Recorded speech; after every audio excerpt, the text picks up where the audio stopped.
محدش يزعل. اوكي. نبدا زي بالترتيب. الحمل. الحمل رائع السنه دي ما شاء الله. يعني خلينا نقول الابراج الاعلى حظ، بس كل الابراج محظوظه السنه دي عشان المشتري قاعد ما شاء الله معانا بحركه كامله. طيب قاعد في الحمد الحمل لله. 4 شهور ونص، وفي الثور لغايه ماي الجاي، فهيقعد سنه كامله في الثور. فالسنه دي كل الحاجات اللي حصل فيها انهيارات السنوات اللي فاتت تبدا تتعاد ترتيبها. انهيارات في فلوس، انهيارات في في بلاد، في حروب، في حاجات كتير هتلاقيها حتى على المستوى العالمي هتلاقي حاجات كتير بيعاد اعمارها. اوكي. فالسنه دي المفروض انها سنه ايجابيه جدا.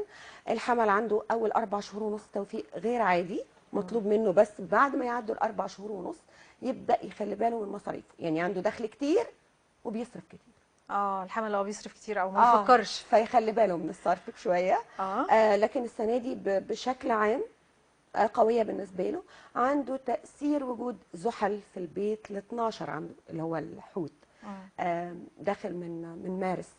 فهيبدا الحمل يحس ان عنده اهتمامات روحانيه. تمام. بيفكر في اسئله وجوديه بالنسبه له. اللي هو انا بعمل ايه؟ انا رسالتي في الحياه ايه؟ انا دوري ايه؟